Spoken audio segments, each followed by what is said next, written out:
Wagwan, comment ça va la communauté internet? C'est Yes Indeed pour l'art du trading. On se retrouve cette semaine pour faire le biais de la semaine 12. C'est vraiment quelque chose de très important à faire avant chaque début de semaine parce que ça te permet de planifier ta semaine de trading et de venir trader ton plan de trading en l'adaptant à chaque clôture de semaine. Très très très important. Deux choses qui résistent le prix, le temps puis le prix. Donc qu'est-ce qu'on va faire? Tu le sais maintenant si tu suis la chaîne. On va décortiquer le calendrier économique pour comprendre les temps forts de la semaine et dans un second temps, on ira voir les structures de marché pour annoter nos zones clés. Let's go, c'est parti.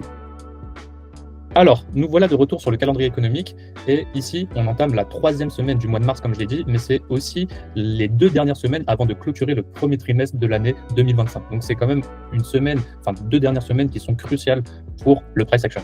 Ici, lundi, qu'est-ce qu'on a? On a des annonces. Mardi, on n'en a pas. Mercredi, on en a. Jeudi, on en a. Et vendredi, on n'en a pas. On a 2 jours sans annonce économique. Il y a des choses qu'il faut comprendre déjà avant même qu'on vienne décortiquer le calendrier économique. Il y a des jours comme ça où on n'a pas d'annonce économique et d'un coup, du jour au lendemain, on voit président Trump speaking. Donc, qu'est-ce que ça veut dire? Ça veut dire que le président des États-Unis, il peut arriver et prendre la parole et donc ça devient tout d'un coup une annonce économique. Donc ça, c'est important. Maintenant, on va décortiquer ça. Qu'est-ce qu'on a? On a le core retail et le retail sale le lundi pendant la session de New York. Ensuite, on a Empire Manufacturing State Index. Donc ça reste aussi très important. On ira revenir sur ça juste après. Mardi, pas d'annonce. Qu'est-ce qu'on fait? On se fie à nos horaires clés ainsi qu'à nos horaires de session ou au macro pour les scalpers. Donc c'est des toutes petites périodes de temps où on peut trouver des high probability setup. Si tu sais pas ce que c'est ou comment t'en servir, je t'invite à cliquer dans le lien dans la bio et on sera heureux avec mon équipe de te former. Mercredi, qu'est-ce qu'on a? Et là, on arrive sur nos main events. Mercredi, on a bien à 2h PM, donc dans la deuxième partie de la session de New York, énormément d'annonces économiques et c'est même nos main events. On a la Federal Fund Rate et FOMC économique. Jeudi, qu'est-ce qu'on a? Unemployment Claim et on a le Philly Fed Manufacturing Index ainsi que les Existing Home Sale.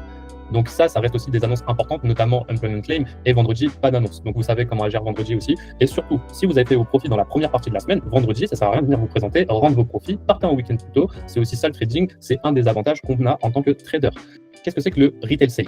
Le retail sale, ça mesure la variation des ventes au détail dans tous les secteurs confondus. Ça montre si les consommateurs dépensent plus ou moins par rapport au mois précédent. Et c'est quoi la différence avec le core retail sale? C'est que là, tout à l'heure, on a dit ça mesure les variations des ventes au détail de tous les secteurs confondus. Et bien le core, il n'y a pas tous les secteurs confondus parce qu'on va enlever le secteur des voitures. Donc voilà la différence entre le core retail et le retail sale. Ensuite, passons à nos main events. Nos main events, c'est quoi? C'est Federal Fund Rate. Pour les gens qui ne parlent pas anglais, c'est simplement la banque centrale américaine et ça concerne les taux. Donc, qu'est-ce qu'on peut comprendre sur ça?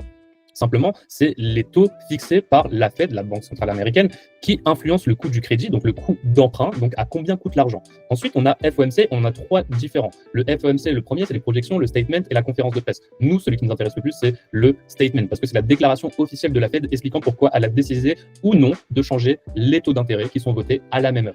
Okay. Ensuite, on a les projections, c'est juste avant le statement, et on a la conférence de presse qui raconte ce qui s'est dit pendant le statement de FOMC et notamment qu'est-ce qui s'est passé au niveau des taux d'intérêt. Quand on regarde tout ça, ça se passe à 2h et la conférence de presse, elle se passe à 2h30. Donc c'est très important, je fais vraiment une pause sur ça parce que c'est pendant la PM session. Donc pour les traders de Forex, la journée sera terminée, ça se trouve qu'on aura peut-être une petite journée, mais pour les traders indices, matières premières, c'est là que ça va se passer. Donc ça, c'est vraiment notre main event. Maintenant que ça c'est dit, on va rapidement passer sur jeudi. Qu'est-ce que c'est Unemployment Claim? C'est simplement notre équivalent du chômage. Donc est-ce qu'il y a plus d'emplois, est-ce qu'il y a plus de chômeurs, ce genre de choses. Et ça arrive quand? À 8h30 New York Time, juste avant que l'Equity Open arrive, donc le marché action ouvre. Juste avant, c'est 8h30. Le marché action il ouvre quand? À 9h30. Donc ça reste important, on peut avoir des belles manipulations à ce moment-là.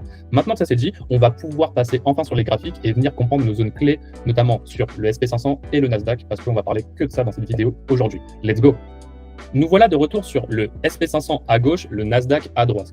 Un truc que je vous dis tout le temps, c'est de venir cacher vos annotations à chaque début de nouveau biais de la semaine parce que ça vous permet en fait d'avoir un regard neuf et d'avoir un nouveau esprit critique et de pas forcément être dans un tunnel vision et de venir vous enfermer dans une seule vision. Notre travail avant de trader, c'est d'être des bons analystes et pour être un bon analyste, il faut savoir avoir un regard neuf. Ceci étant dit, maintenant qu'est-ce qu'on peut voir? On peut voir que ici, on est sur une bougie de 3 mois.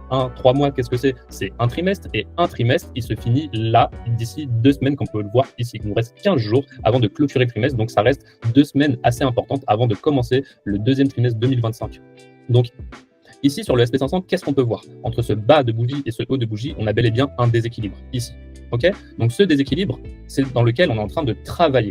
Alors qu'actuellement, ici, sur le Nasdaq, on n'a pas de déséquilibre, on n'a qu'une mèche. Donc, si on a une mèche, qu'est-ce qu'on peut faire? On peut prendre le retracement de Fibonacci, venir mettre nos quadrants, donc diviser cette mèche en 4 avec les 50%, les 25 et les 75, et ça nous permettra d'avoir des repères visuels. Je vous fais apparaître mes annotations. Voici à quoi ça ressemble en 3 mois. on en parle depuis quelques semaines déjà, depuis les dernières vidéos, et c'est exactement les points qu'on est en train d'atteindre. Ici, on est venu sous le déséquilibre haussier, et on est venu aussi dans ce volume imbalance qui est visible en monthly et en 3 mois. Ici, sur le Nasdaq, qu'est-ce qu'on peut voir? On est venu sur les 25% de notre mèche, on n'a toujours pas atteint les 50% de notre mèche, ça serait vraiment très bien d'atteindre les 50% de notre mèche, mais est-ce qu'on va devoir remonter avant de venir descendre sur les 50%? C'est ce qu'on va pouvoir étudier dans les 2 prochaines semaines de mars. Ceci étant dit, sur le 3 mois, passons sur le monthly. Le monthly, qu'est-ce qu'on voit? On voit une bougie un mois ici, on a bel et bien ouvert sur le corps, on a fait la mèche, on est descendu, on a fait la mèche en bas, et actuellement, on est ici. Actuellement, je tourne cette vidéo, le marché, il est fermé, il va ouvrir dans quelques heures. Et qu'est-ce qu'on peut voir ici? On peut voir qu'on est revenu dans ce volume imbalance. Qu'est-ce qu'on sait sur les volumes imbalance? On doit clôturer au corps, en dessous. Mais ici, un volume imbalance, c'est beaucoup moins important que notre déséquilibre. Donc notre focus, nous, il va être sur le déséquilibre. Est-ce qu'on va revenir dedans? Ça, c'est notre idée en monthly sur le SP500. Forcément, ici, on a un petit peu la même idée. Cette idée, c'est quoi? C'est que ici, comme on peut le voir, je vais vous le mettre en x3, on a un déséquilibre en monthly. Et ce déséquilibre en monthly, on est bel et bien venu dedans. Et le point bas qu'on a fait la semaine dernière, ça a été de venir toucher le bas du déséquilibre monthly. Donc, celui-ci. OK? Donc, ça, c'est très important. Comme on peut voir que le prix, il est complètement algorithmique et qu'il ne fait pas ça au hasard. Nous, notre travail, c'est de savoir comprendre et lire ces zones-là pour pouvoir interagir une fois qu'on a une petite unité de temps pour trouver des high probability setup si nos confirmations sont là. OK? Donc, maintenant que ça c'est dit et qu'on a une vision du monthly et du 3 mois, on va pouvoir passer en weekly. Donc, je vais juste revenir mettre ça en x1. Donc, ça y est, on est de retour. Et maintenant, on passe en weekly. Donc, weekly. Ici, une bougie vaut une semaine. On va faire un petit focus sur le SP500. Qu'est-ce qu'on a? Déjà, le bas ici, c'est une sell side. C'est une sell side majeure parce que c'est le bas de septembre et ça reste quelque chose de très majeur. Pourquoi? Parce que avant de créer ce bas, on a créé cette bougie, c'est vrai, mais cette bougie ici, c'est bel et bien elle qui a démarré le mouvement haussier qu'on a eu sur toute la fin d'année 2024. Donc ça reste un point d'intérêt majeur ici. Maintenant, parlons de ce qui se passe plus proche du prix. Nous, notre travail, c'est quoi? Définir le previous week high, le haut de la semaine dernière, définir le previous week low, et de cette manière-là, on a déjà des points d'intérêt. Est-ce qu'on va venir imprimer une bougie haussière? Est-ce qu'on va venir imprimer une bougie baissière? Là est la question. Là, ce qu'on peut comprendre déjà, c'est que le haut de la semaine dernière, si on le regarde ici, qu'est-ce qu'on peut voir? Le haut de la semaine dernière ici correspond à un déséquilibre en weekly. Ce déséquilibre, on va devoir retravailler dedans à un moment ou un autre. Donc ici, désolé pour mon français, on a un petit peu le cul entre deux chaises. Est-ce qu'on va aller chercher la sell side? Est-ce qu'on va revenir dans le déséquilibre? Moi, ma vision ici, ça serait de revenir dans le déséquilibre parce que le déséquilibre ici, il n'est pas tout seul, ce CB Weekly. Il est accompagné d'un volume imbalance qui est le gap d'ouverture entre la semaine dernière et cette semaine. OK? Donc ça reste très important à notifier. En plus de ça, on est toujours bearish sur du long terme. Donc sur du long terme, ce que je suis en train de vous dire, c'est que moi, j'attends d'aller chercher ces niveaux. Et ce niveau ici, je l'attends. Pourquoi? Je l'attends parce que, je vous l'ai dit juste avant, on a une liquidité majeure à venir chercher ici. OK? Donc on a ça. On lit bien de gauche à droite. Donc je m'attends d'abord à monter ici, chercher le grand liquidity qui est opposé à mon biais. Donc avec une flèche, à quoi ça ressemble? Ça ressemblerait à, on aurait une ouverture ici, à la clôture de la précédente semaine. On monterait ici. Pourquoi pas revenir même ici et descendre par la suite? Où est-ce qu'on pourrait revenir? Je ne pense pas qu'on va descendre, je pense qu'on va juste faire une bougie haussière cette semaine.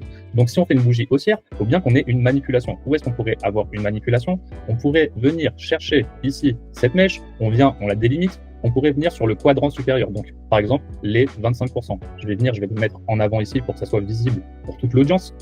Et ici, on a les 25%. Pourquoi pas venir ici et monter? Mais on n'est même pas obligé de manipuler. Le marché, il est très volatile en ce moment. Il peut ouvrir et directement monter. Donc, c'est pas forcément important qu'on manipule à la baisse. Ici, mon point d'intérêt, il est vraiment sur le previous week high qui correspond au déséquilibre weekly ici et à ce volume imbalance. Mais comme je vous le disais, on est toujours baissier parce que cet ancien déséquilibre, c'était un BC, on l'a inversé, il est devenu IFVG.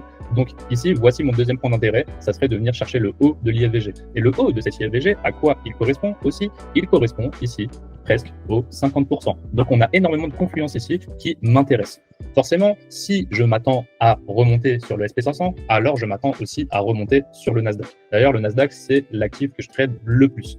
Donc ici, on a exactement les mêmes zones d'intérêt. On a les 25% de notre mèche monthly ici. Cette mèche, je vais l'enlever pour qu'on gagne un petit peu de clarté. On voit bien ici notre déséquilibre monthly dans lequel on est venu faire le point bas ici, qui est aussi le point bas de la semaine dernière. Donc ce point bas, j'attends à qu'il soit protégé. Après, on a énormément d'annonces. Donc la Federal Fund Rate et FOMC, ça peut faire énormément de volatilité et je ne serais pas surpris de venir chercher ce point bas. Mais avant de chercher ce point bas et la sell side qui correspond à la même que je vous ai montré sur le SP500, je m'attends d'abord à monter dans ce déséquilibre weekly, ce CB, ce volume imbalance, pourquoi pas toucher les 50%. Et ici, on ne le voit pas, je vais vous le mettre en 4 comme ceci, et je vais même le mettre en noir pour qu'on puisse le voir, on a un ancien bas majeur qu'on pourrait retoucher. Donc pourquoi pas toucher le bas de novembre ici et ensuite toucher les 50% de notre déséquilibre ici en weekly. Donc je m'attends à quoi? Je m'attends simplement à ouvrir à la clôture de la semaine dernière, peut-être manipuler un petit peu dans la mèche et pourquoi pas revenir sur ces niveaux. D'abord le previous week high, ensuite les 50%.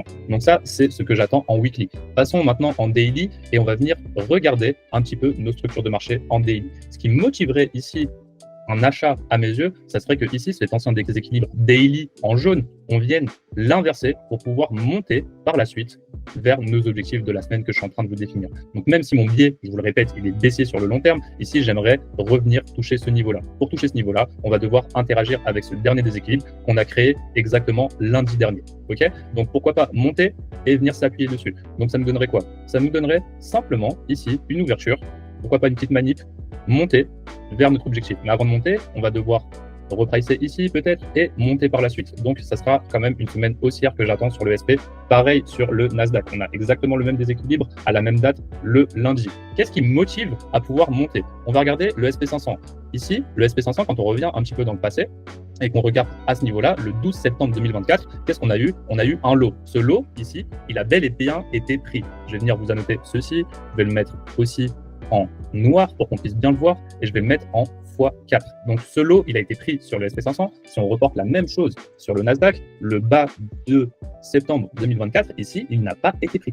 Ok? Donc là, c'est bien le bas du 12 septembre 2024 et de l'autre côté, non, c'est le bas du 11 septembre 2024, pardon, il n'a pas été pris des deux côtés. Le SP l'a pris, le Nasdaq l'a pas pris. Qu'est-ce que ça veut dire? Divergence. Qu'est-ce qu'on sait, nous, sur les divergences? Après une divergence, on peut avoir un retournement à court, moyen, long terme. Là, on a regardé loin dans le passé. Mais si on regarde très proche, c'est-à-dire la semaine dernière, qu'est-ce qu'on va pouvoir se rendre compte? On va pouvoir se rendre compte qu'on a aussi une divergence. Le bas qu'on a créé mardi sur le SP500, il a été récupéré le jeudi. Le bas ici qu'on a créé le mardi sur le Nasdaq, il n'a pas été récupéré le jeudi. Donc le bas de la semaine sur le Nasdaq, il a été fait le mardi. Le bas de la semaine sur le SP500, il a été fait le jeudi, ce qui nous montre une divergence. Donc, potentiellement un retournement dans ce cas-là à court terme, ou ça, dans le CB Weekly qu'on a présenté juste avant dans cette vidéo. Donc ça, c'est mon biais pour la semaine. Je m'attends à une semaine qui soit plutôt haussière comme ceci. Voilà. Ok? Et donc, si je m'attends à ça de ce côté, je m'attends à la même chose sur le SP500. Maintenant que ça c'est dit, on arrive à la fin des structures de marché dans cette vidéo. Ne vous inquiétez pas, je vais vous mettre les screenshots comme d'habitude dans la suite de la vidéo. Merci à toi d'avoir regardé cette vidéo jusqu'à présent. J'arrête pas de le répéter tout le temps, mais c'est vraiment un travail très important parce que c'est déterminant pour avoir un bon mindset tout au long de la semaine, d'avoir un plan de trading efficace qu'on va pouvoir venir adapter à chaque fin de clôture. Si tu comprends pas de quoi on parle ici, simplement on fait notre plan de trading, on exécute notre plan tout au long de la semaine avec nos setups à high probability. Si on n'a pas de setup à high probability ou qu'on n'a pas de vision, ne pas trader, c'est aussi trader. Donc ça, c'est important de le comprendre. Si tu as besoin de te former et que tu comprends pas comment faire ce genre de choses, comment le mécanisme des marchés financiers il fonctionne, comme tu peux le voir ici, il n'y a pas d'indicateur. On travaille à l'œil nu, on éduque notre œil chaque jour et tu pourras trouver les liens dans la bio qui pourront te permettre de te former en trading. On a différentes manières de t'accompagner. On a une académie qui est composée de 5 formations qui t'apprennent le trading de A à Z. On a aussi du mentorat privé. Moi, je suis vraiment spécialisé dans ça, dans l'accompagnement one-to-one pour te faire progresser sur les lacunes ou les zones d'ombre que tu as. Et pour les gens un peu plus formés qui ont besoin de parler de trading, qui ont besoin d'évoluer au sein d'une communauté, simplement, on est une communauté de traders faite par des traders pour les traders pour que tu puisses avancer dans la bienveillance. Du coup, c'était Yes Indeed pour l'art du trading. On se retrouve dans la prochaine vidéo. Ciao, ciao, ciao.